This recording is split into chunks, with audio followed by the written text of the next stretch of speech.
नमस्कार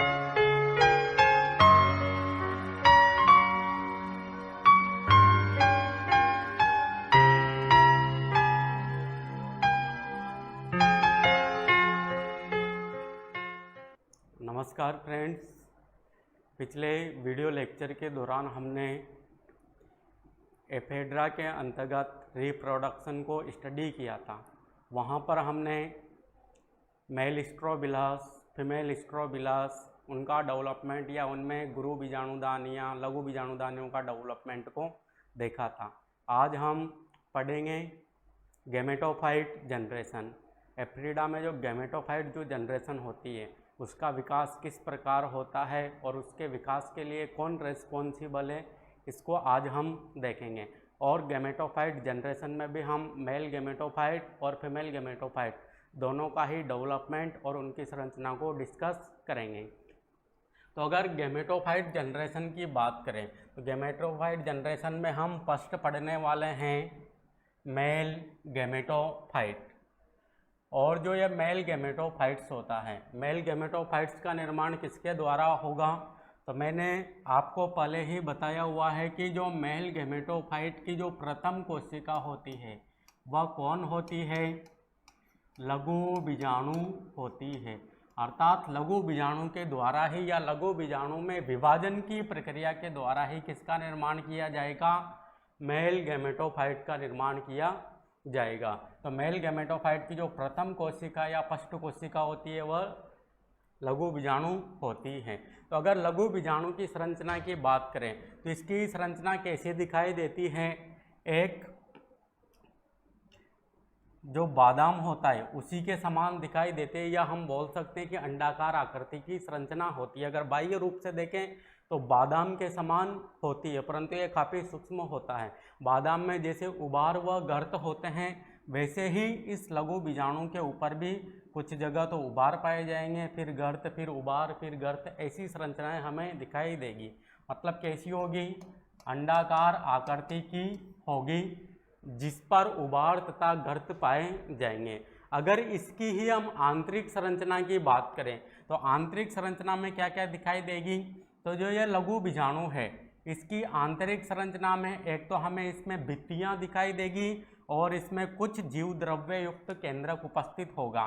तो अगर इसकी भित्तियों की बात करें तो भित्तियों में सबसे जो बाह्यतम भित्ति होती है उसे कहा जाता है एक्जाइन, और ये कैसी होती है? मोटी होती है। इसके पश्चात एक्जाइन के अंदर की ओर पतली तथा कोमल भित्ति पाई जाती है जिसे इंटाइन कहा जाता है, और इस इंटाइन के अंदर ही कुछ जीव द्रव्य उपस्थित होता है और इस जीव द्रव्य में एक अगुणित केंद्रक या अगुणित न्यूक्लियस उपस्थित होता है। तो ये थी लघु बीजाणु की संरचना। लघु बीजाणु की संरचना में क्या है? एक तो एक्जाइन उपस्थित है जो कि मोटी तथा कठोर भित्ति है, इसके अंदर की ओर इंटाइन है जो कि पतली तथा कोमल है, और इसके अंदर जो भरा हुआ जो पदार्थ होता है वह जीव द्रव्य होता है जो कि कैसा है? अगुणित केंद्रक युक्त है, क्योंकि इसका निर्माण किसके द्वारा किया है? हमने मियोसिस डिवीजन के द्वारा किया है। और मियोसिस डिवीजन कहाँ पर हो रहा था? लघु बीजाणुधानी के अंदर हो रहा था। तो यहाँ पर जो लघु बीजाणु होगा वह कैसा होगा? अगुणित या हैप्लॉइड नेचर का होगा। अब इसमें बारंबार रूप से विभाजन की प्रोसेस होगी, और वह जो विभाजन की प्रोसेस होगी उसके द्वारा क्या बनाया जाएगा? मेल गैमेटोफाइट का निर्माण या मेल गैमेटोफाइट का विकास किया जाएगा। तो मेल गैमेटोफाइट का विकास किस प्रकार होता है या किस प्रकार इसमें विभाजन होते हैं, इसको आज हम डिस्कस करेंगे। तो अगर इसके विकास को देखें या मेल गैमेटोफाइट के विकास को देखें तो मेल गैमेटोफाइट के विकास में देखना ये क्या है? यहाँ पर लघु बीजाणु।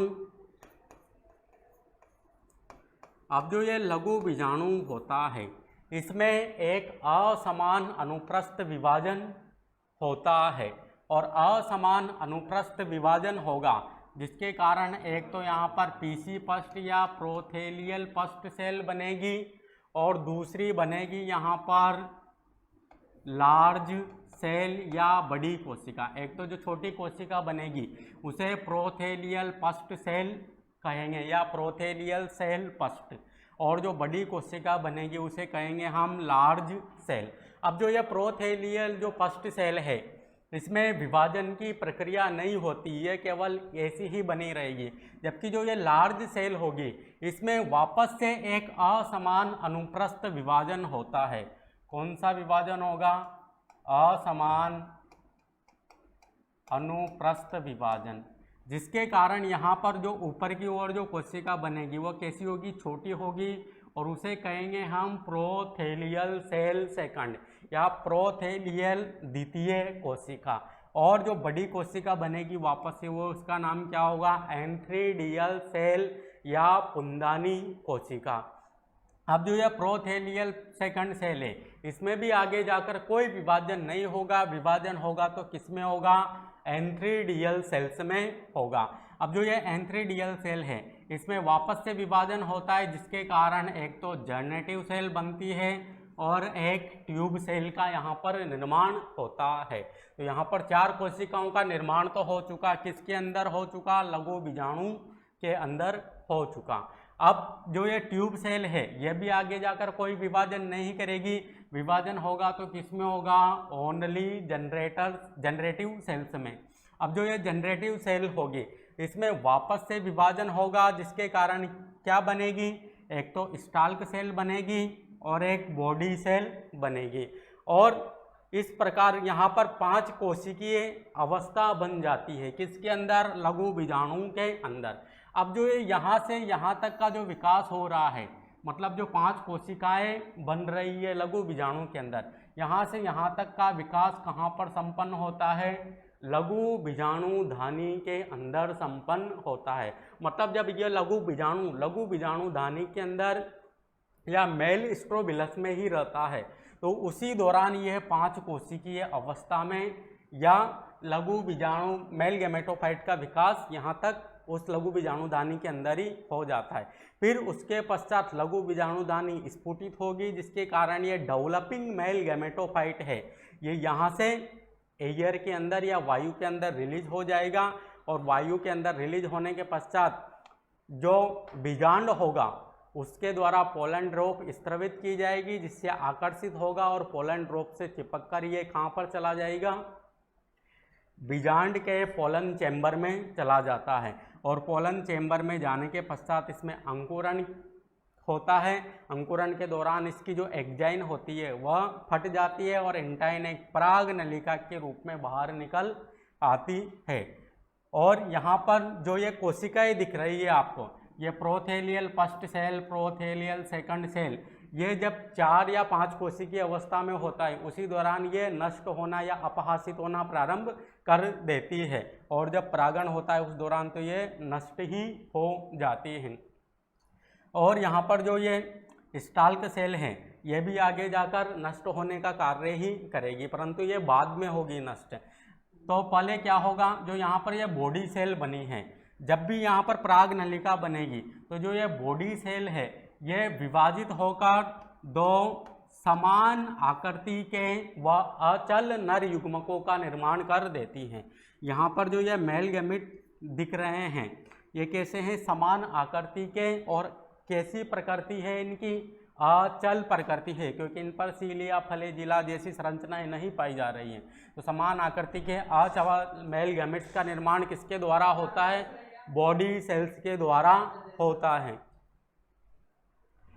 अब जो ये पोलन ट्यूब है इसके शीर्ष भाग पर जो ट्यूब सेल है इसका केंद्रक भी यहाँ पर शीर्ष भाग पर आ जाता है, जो कि पराग नलिका को दिशा निर्देश या डायरेक्शन प्रोवाइड करने का कार्य करता है। तो दोबारा से देखना, इसे हम पढ़ रहे हैं मेल गैमेटोफाइट का विकास। और मेल गैमेटोफाइट के विकास की जो प्रथम कोशिका होती है उसे क्या कहा जाता है?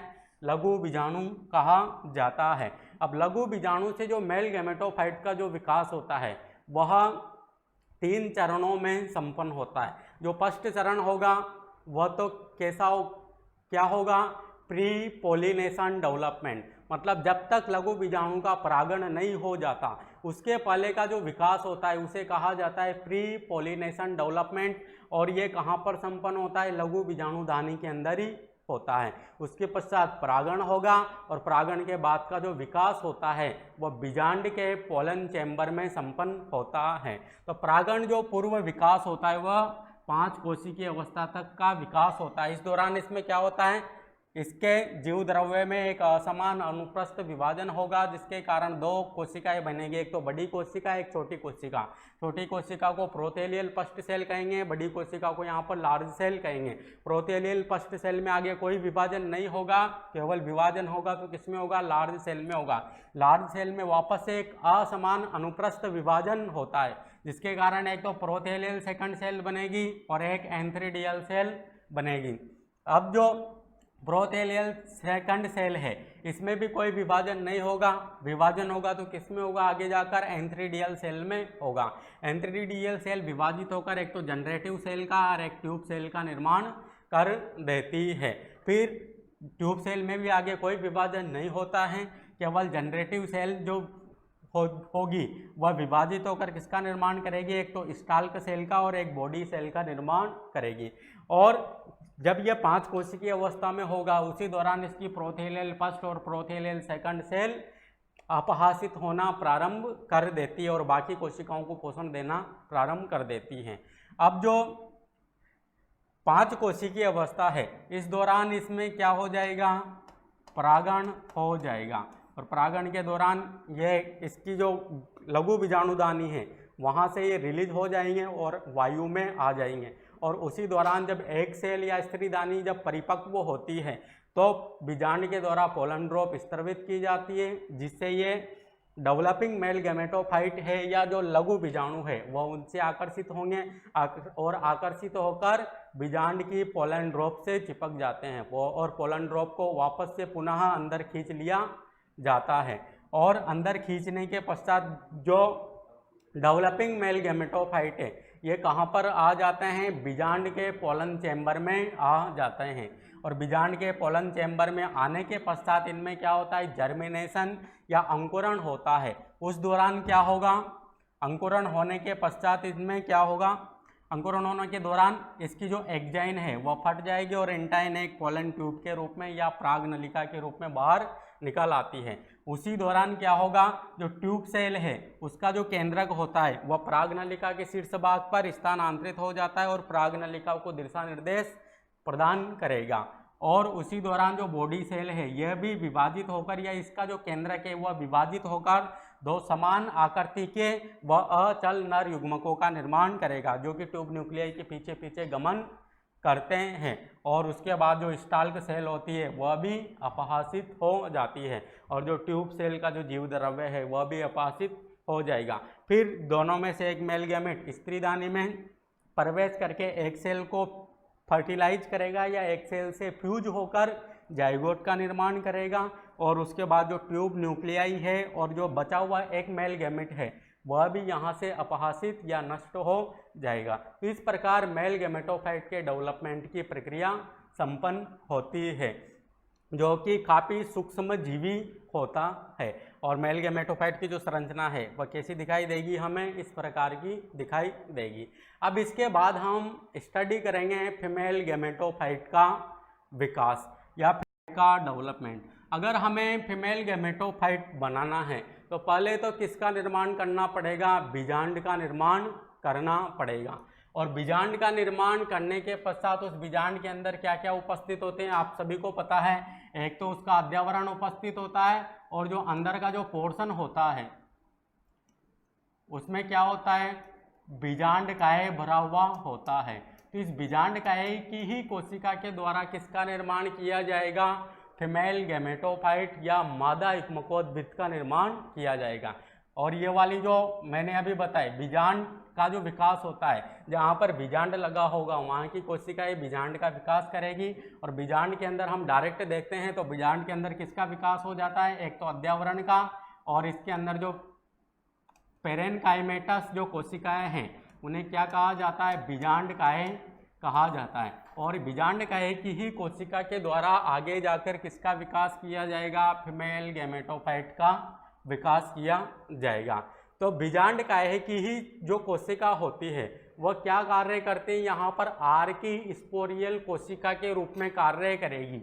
यहाँ की जो कोशिकाएं होगी वह किसके रूप में कार्य करेगी, अपने सुस्पष्ट केंद्रक तथा जीव द्रव्य के कारण दूसरी अन्य कोशिकाओं से बड़ा दिखने का प्रयास या बड़े आकार की दिखती है, इन्हें कहा जाता है आर्किस्पोरियल कोशिका। और आर्किस्पोरियल कोशिका में जब विभाजन होगा या इसमें लगभग 2 या 3 परिणतिक विभाजन होते हैं, जिसके कारण एक तो बनती है वित्तीय कोशिका जो कि 2-3 परतों में होगी, और एक बनती है गुरु बीजाणु मात्र कोशिका। तो वित्तीय जो कोशिकाएं होती है वो 2-3 परतों में बनेगी, और जो सबसे लास्ट की जो कोशिकाएं होगी उसे कहेंगे गुरु बीजाणु मात्र कोशिका। अब जो ये वित्तीय कोशिका होती है इनमें भी बार बार रूप से अनुप्रस्थ विभाजन होते हैं, जिसके कारण जो गुरु बीजाणु मात्र कोशिका है यह इस बीजांडकाय जो ऊतक है इसमें काफी नीचे की ओर या गहराई में धंस जाती है। फिर इसके बाद जो ये गुरु बीजाणु मात्र कोशिका है इसमें क्या होता है, मियोसिस की प्रोसेस संपन्न होती है। जैसे गुरु बीजाणु मात्र कोशिकाएं हैं, यहाँ पर ये वित्तीय कोशिकाओं का निर्माण हो गया, जिसके कारण बीजांडकाय ऊतकों में ये काफ़ी गहराई में या काफ़ी नीचे की ओर आ चुकी है। अब इसमें क्या होता है, एक मियोसिस डिवीजन होता है, जिसके कारण 4 कोशिकाओं का निर्माण होता है। और जो ये चारों ही जो कोशिकाएँ होती है ये एक रेखीय रूप में या लाइनर रूप में अरेंज होती है, तो इसे कहा जाता है टेट्राड्स या चतुष्क। मतलब जो गुरु बीजाणु होते हैं एफ्रीडा में, जो गुरु बीजाणु होते हैं वह किस रूप में मिलेंगे, चतुष्क के रूप में मिलेंगे। मतलब एक लाइनर टेट्राड्स का यहाँ पर निर्माण हो जाता है। परंतु एफ्रीडा की जो कुछ जातियाँ ऐसी भी होती है जिनमें टी आकृति के चतुष्क मिलते हैं। मतलब जो चारों ही गुरु बीजाणु होंगे वह इस रूप में एक टी शेप में भी अरेंज हो सकते हैं, परंतु जो मैक्सिमम जातियां होगी उसमें केवल लाइनर चतुष्क ही या लाइनर टेट्राड्स ही हमें दिखाई देंगे। अब यहाँ पर जो ये 4 गुरु बीजाणुओं का निर्माण हो रहा है उनमें से जो बीजांड द्वारीय सिरे की ओर के जो 3 गुरु बीजाणु होते हैं वह क्या हो जाते हैं, अपहासित होना शुरू कर देते हैं या अपहासित हो जाते हैं। इसी कारण इन्हें अपहासित गुरु बीजाणु भी कहा जाता है। और जो निचला वाला गुरु बीजाणु होता है या निभाग वाला जो गुरु बीजाणु होता है यही सक्रिय होकर किसका निर्माण करेगा, मादा युग्मकोद्भिद का निर्माण करेगा। तो मादा युग्मकोद्भिद की जो प्रथम कोशिका कौन हुई, सक्रिय गुरु बीजाणु प्रथम कोशिका हुई, क्योंकि इसी के केंद्रक में या इसी में ही विभाजन के द्वारा किसका निर्माण किया जाएगा, मादा युग्मकोद्भिद का निर्माण किया जाएगा। तो ये 3 तो अपहासित हो जाते हैं, केवल यही शेष बचता है और इसे ही क्या कहा जाता है, सक्रिय गुरु बीजाणु कहा जाता है। अब इस गुरु बीजाणु के केंद्रक में क्या होता है, 4 मुक्त केंद्रकीय विभाजन होते हैं, जिसके कारण यहाँ पर अगर 4 मुक्त केंद्रकीय विभाजन होंगे तो एक होता है तो 2 बनते हैं, अगर दूसरा विभाजन होगा तो 2 से 4 बनेंगे, तीसरा होगा तो 4 से 8 बनेंगे, और चौथा विभाजन होगा तो 8 से 16 बन जाएंगे। तो इसमें 4 मुक्त केंद्रकीय विभाजन होंगे तो 16 केंद्रकों का यहाँ पर निर्माण हो जाएगा। और ये 16 ही केंद्रक किसके अंदर उपस्थित हैं, यहाँ पर जो ये गुरु बीजाणु दिख रहा है इसी के केंद्रक ने इसी के अंदर यहाँ पर विभाजन किया, जिसके कारण कि जो ये भित्ति हैं ये चौड़ी होती गई और इसमें अनेक केंद्रकों का निर्माण होता गया। अब जो ये 16 केंद्रक हैं ये इसके परिधीय भाग में व्यवस्थित हो जाते हैं, जिसके कारण यहाँ पर जो केंद्र में एक अस्थायी रिक्तिका का फॉर्मेशन या अस्थायी रिक्तिका का निर्माण हो जाता है, जिसके कारण ये परिधि की ओर चले जाते हैं। और फिर इन केंद्रकों में फिर बार बार विभाजन या मुक्त केंद्रकीय विभाजन होते हैं, जिसके कारण लगभग यहाँ पर 256 केंद्रक बनते हैं। और 256 केंद्रक बनेंगे तो धीरे धीरे ये जो रिक्तिका है यह भी यहाँ से गायब हो जाएगी या डिसअपेयर हो जाएगी। इस प्रकार यहाँ पर 256 केंद्रकों का निर्माण होता है। फिर जब 256 केंद्रक बनते हैं तो इस केंद्रक बनने के पश्चात क्या होता है, इसमें परिधि से केंद्र की ओर भित्ति का निर्माण चालू हो जाता है। यहाँ से इधर की ओर भित्तियाँ बनेगी, यहाँ से इधर की ओर, यहाँ से इधर की ओर, यहाँ से इधर की ओर, फिर केंद्र की ओर बनती चली जाएगी, जिसके कारण जो ये केंद्रकीय मादा युग्मकोद्भिद वह किसके रूप में कन्वर्ट हो जाएगा, कोशिकीय मादा युग्मकोद्भिद के रूप में कन्वर्ट हो जाएगा। और इस कोशिकीय मादा युग्मकोद्भिद की कोशिका आगे जाकर किसका निर्माण करेगी? एक तो ऊपरी भाग की कोशिकाएं तो स्त्रीदानी का निर्माण करेगी, और जो आधारीय भाग की जो कोशिकाएं हैं वो यहाँ पर भ्रूणपोष या एंडोस्पर्म का निर्माण करेगी। तो कभी कभी इस कोशिकीय मादा युग्मकोद्भिद को क्या कहा जा सकता है? हम इसे भ्रूणपोष भी बोल सकते हैं।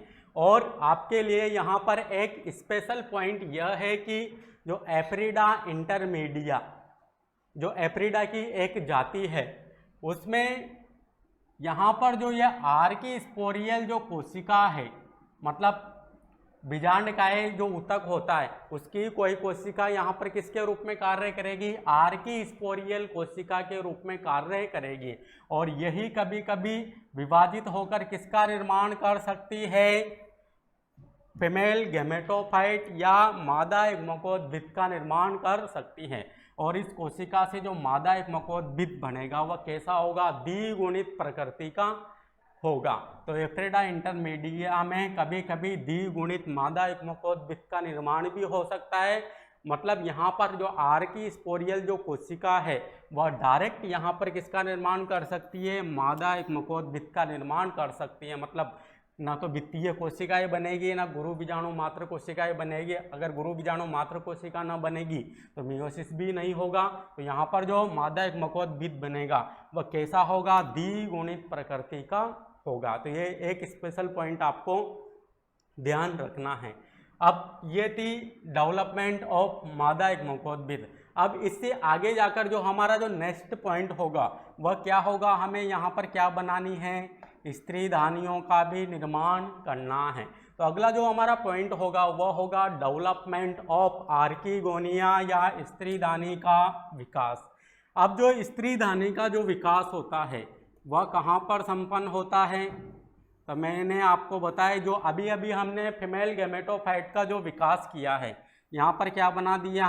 फीमेल गैमेटोफाइट हमने बना दिया, वो भी कैसा? कोशिकीय वाला। अब इस फीमेल गैमेटोफाइट की ही जो बीजांड द्वारीय सिरे की जो कोशिकाएं होती है, ये कोशिकाएं आगे जाकर किसका निर्माण करेगी? इस संरचना का या स्त्रीदानी का निर्माण करेगी। अब इसका निर्माण करने के लिए क्या होना चाहिए? यहाँ पर कोई ना कोई इनिशियल सेल होना चाहिए, तभी तो इसका निर्माण होगा। तो यहाँ पर जो इनिशियल सेल होगी वह किस ओर की होगी? बीजांड द्वारीय सिरे की, मतलब मादा युग्मकोद्भिद के बीजांड द्वारीय सिरे की कुछ कोशिकाएं अपने सुस्पष्ट केंद्रक तथा जीव द्रव्य के कारण एक दूसरे मतलब दूसरी कोशिकाओं से अलग दिखेगी, और इन कोशिकाओं को कहा जाता है स्त्रीदानी प्रारंभिका या आर्कीगोनियल इनिशियल सेल। तो यहाँ पर यहाँ की जो कोशिकाएं है वह आर्कीगोनियल इनिशियल सेल के रूप में कार्य करेगी। अब आर्कीगोनियल इनिशियल सेल यहाँ पर कितनी भी हो सकती है? 2 भी हो सकती है, 3 भी हो सकती है। मतलब यहाँ पर जितनी इनिशियल सेल बनेगी एफ्रीडा के बीजांड के अंदर उतनी ही स्त्रीधानियों का निर्माण होगा। अब जो ये आर्कीगोनियल जो इनिशियल सेल है इसमें क्या होता है? एक असमान अनुप्रस्थ विभाजन होता है, जिसके कारण एक तो बनती है प्राइमरी नेक सेल या नेक इनिशियल, प्राइमरी नेक सेल या नेक इनिशियल, और जो दूसरी कोशिका बनेगी जो कि आधारीय भाग की ओर होगी उसे कहते हैं सेंट्रल सेल। अब जो ये प्राइमरी जो नेक सेल होती है इसमें लगभग बहुत सारे यहाँ मल्टीपल परिणतिक विभाजन होते हैं, या हम बोल सकते हैं कि 30 से मतलब अनेक परिणतिक विभाजन होते हैं, जिसके कारण यहाँ पर 30 से 40 कोशिकीय लंबी ग्रीवा का निर्माण हो जाएगा। मतलब जो नेक इनिशियल होगी वह आगे जाकर किसका निर्माण करेगी? नेक सेल का निर्माण करेगी। और आपको पता है नेक सेल कहाँ पर पाई जाती है? स्त्रीधानी की नेक या ग्रीवा में पाई जाती है। मतलब जो नेक इनिशियल होगी उसमें बहुत सारे या मल्टीपल परिणतिक विभाजन होंगे, जिसके कारण यहाँ पर 30 से 40 कोशिकीय लंबी स्त्रीधानी ग्रीवा का निर्माण हो जाएगा। जबकि जो सेंट्रल सेल होगी यह तो धीरे धीरे अपना आकार बढ़ाएगी, जिसके कारण यह अंडाकार आकृति की हो जाएगी। और उसी दौरान जो सेंट्रल सेल का जो केंद्रक है, इस केंद्रक में विभाजन होगा, जिसके कारण एक तो वेंट्रल कैनाल न्यूक्लियस बनेगा और एक बनेगा एग न्यूक्लियस। अब कुछ समय पश्चात जो वेंट्रल कैनाल जो न्यूक्लियस है यह अपहासित हो जाता है, जबकि जो एग न्यूक्लियस है वह स्त्रीदानी के आधारीय भाग में आकर स्थापित हो जाता है। या जो सेंट्रल सेल का जो आधारीय वाला जो पोर्शन है यहाँ पर क्या आ जाएगा, एग न्यूक्लियस आ जाएगा। और जो वेंट्रल कैनाल न्यूक्लियस है वह किस अवस्था में आ जाएगा, यहाँ पर अपहासित अवस्था में आ जाएगा। अब यहाँ पर एक पॉइंट आप नोटिस करना, हमने जितने भी जो जिम्नोस्पर्म पढ़े हैं उनमें हमने जो भी स्त्रीदानी पढ़ी है उनमें किसी में तो 3 या 4 कोशिकीय लंबी या किसी में 3 या 4 कोशिकीय नेक ही पाई जा रही थी, परंतु यहाँ पर कितनी बड़ी नेक पाई जा रही है, 30 से 40 कोशिकीय लंबी नेक पाई जा रही है। तो एफ्रीडा का जो सबसे इम्पोर्टेंट कैरेक्टर है कि एफ्रीडा जिम्नोस्पर्म का एक ऐसा सदस्य है जिसमें सबसे लंबी नेक या स्त्रीदानी में सबसे लंबी गिरवा पाई जाती है। तो यहाँ से एक क्वेश्चन ये, जिम्नोस्पर्म में सबसे लंबी नेक किसकी होती है, तो एफ्रीडा के स्त्रीदानी की सबसे लंबी नेक होती है। तो ये था स्त्रीदानी का विकास। तो दोबारा से देखना, यहाँ पर बीजांड का है, मतलब जो इसका जो फीमेल गेमेटोफाइट है इसकी ही शीर्ष भाग की कोशिका या बीजांड द्वारीय सिरे की कोशिका आर्किगोनियल इनिशियल सेल के रूप में कार्य करेगी। इसमें एक अनुप्रस्थ विभाजन होगा और वो भी कैसा होगा, असमान होगा, जिसके कारण एक तो ऊपरी भाग की ओर तो नेक इनिशियल या प्राइमरी नेक सेल का निर्माण होगा, आधारी भाग की ओर सेंट्रल सेल का निर्माण होगा। नेक इनिशियल या प्राइमरी नेक सेल में अनेक परिणतिक विभाजन होंगे, जिसके कारण 30 से 40 कोशिकीय स्त्रीदानी की गिरवा का निर्माण होगा। और जिम्नोस्पर्म में जो सबसे बड़ी गिरवा पाई जाती है वह एफ्रीडा की स्त्रीदानी में ही पाई जाती है।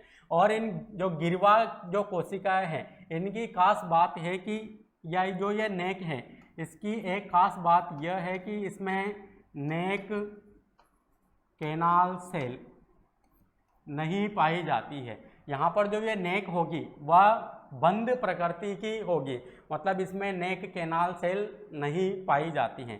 कैनाल का मतलब होता है जो स्त्रीदानी में प्रागनलिका के जाने का मार्ग। तो यहाँ पर कुछ ना कुछ कोशिकाएं व्यवस्थित होकर एक कैनाल का निर्माण करती है, परंतु इसमें कैनाल देखने को नहीं मिलेगी, मतलब नेक कैनाल सेल यहाँ पर नहीं पाई जाती है। इसके बाद जो सेंट्रल सेल है इसका केंद्र यह आकार में बड़ी होगी, अंडाकार संरचना का निर्माण करेगी। इसका केंद्रक विभाजित होकर एक वेंट्रल कैनाल न्यूक्लियस और एक न्यूक्लियस का निर्माण करेगी। अब जो वेंट्रल कैनाल न्यूक्लियस है यह आगे जाकर अपहासित अवस्था में आ जाता है क्योंकि इसका यहाँ पर कोई रोल नहीं है, जबकि जो एग न्यूक्लियस है वह इस सेंट्रल सेल के आधारीय भाग में स्थापित हो जाता है। और जब भी मेल गैमेट आएंगे तो उनसे ये फ्यूज होकर जाइगोट का निर्माण करने का कार्य करेगा। तो यह था स्त्रीदानी का विकास। अब मैंने यहाँ पर आपको बताया कि इसमें नेक कैनाल सेल एब्सेंट है, तो प्रागनलिका इसमें कैसे एंटर करेगी, तो प्रागनलिका यहाँ से इसमें एंटर करेगी, मतलब वो इस कोशिकाओं को फाड़ती हुई या कोशिकाओं को दूर हटाती हुई यहाँ से यहाँ तक आएगी, मतलब इन कोशिकाओं को अलग अलग या सेपरेट कर देगी। इस प्रकार प्रागनलिका इसमें अंदर की ओर आ पाएगी।